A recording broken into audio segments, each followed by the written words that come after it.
Pessoal, esse começou em 1950, mas ele progrediu, ele evoluiu como é que eu diria, na liderança desse grupo que ele levou ao suicídio de quase 1.000 pessoas, certo?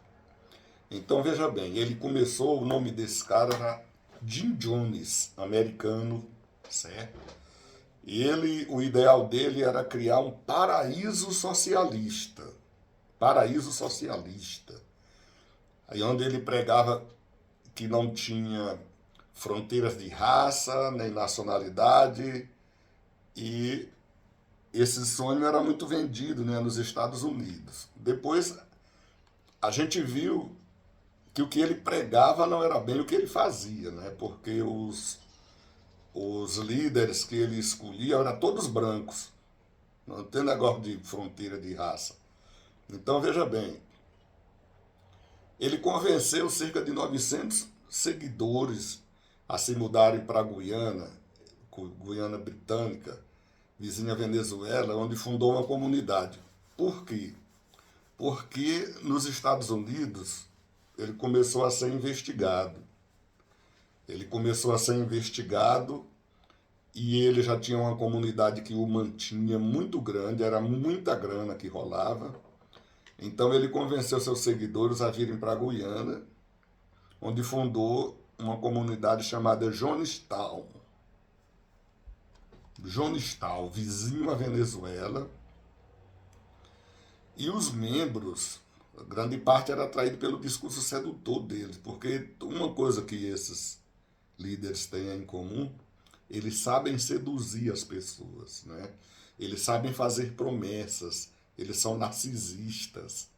Então, as pessoas se sentem enfeitiçadas por eles, as pessoas são fascinadas por eles, né?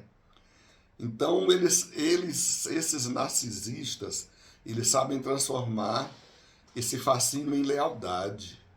E, e as pessoas, ele começa a exigir participação. Uma das coisas que mais prende a pessoa a você é quando você começa a pedir favor, elas começam a ter compromisso que aquele favor dê certo, certo?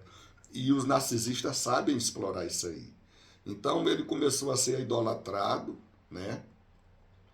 Começou com as paranoias dele em discursos que pregava o seu paraíso e começou, e como ele consumia muita droga, começou a ter a sensação de que estava sendo perseguido pela CIA, né? E começou a chamar todo mundo de traidores e porcos capitalistas. Ai, meu Deus. Então, vejo bem, ele abusava dos membros da seita lá, colocando os homens para trabalhar e explorando sexualmente das mulheres, né? Começou a ensaiar umas noites brancas, onde nessas noites brancas havia simulações de suicídios, certo? Isso aconteceu que depois de chegarem muitas denúncias, veio um deputado dos Estados Unidos, deputado da Califórnia, deputado Léo Ryan. Ele foi lá realmente investigar o que estava acontecendo, né? Entrou, ele foi recebido pelo pastor Jim Jones, foi recebido. é, Primeiro ele fez um treinamento lá para as pessoas dizendo que não havia nada, que só estava lá porque tinha liberdade religiosa, que estava apenas quem queria, mas antes do deputado sair, uma pessoa que se sentia coagida lá, foi lá e entregou um bilhete para o deputado, e aí, quando o deputado leu o bilhete, o pastor mudou de ideia, certo? Mudou de ideia e resolveu meter um bala nesse deputado e nos outros que não queriam ficar lá tudo. Bom, o resultado é o seguinte: 900 pessoas mortas, tá? Porque tomaram um refresco com cianeto. Cianeto, ou seja, o treinamento que ele havia feito né, para as pessoas irem para o paraíso, acabou dando certo, né?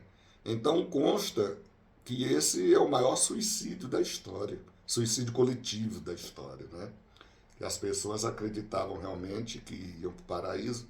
Pessoal, tem um documentário na Netflix, como é o nome? Que aborda esses e outros crimes desses pastores. Me fugiu o nome, mas durante minhas falações eu vou voltar a falar dele, que vocês podem ver, tá bom? Fala de lideranças, como é que é? Seitas, lideranças de seitas que matam, um negócio assim, ok? Então é isso, pessoal. Hoje eu escolhi os temas dos suicídios coletivos, tá? Amanhã nós vamos falar de Freud, do instinto de morte, segundo Freud, e da psicologia social, ok? Nosso tema de amanhã é psicologia social e depois instinto de morte, ou para além do princípio do prazer, de Freud. Tá certo? Então, até lá, boa tarde.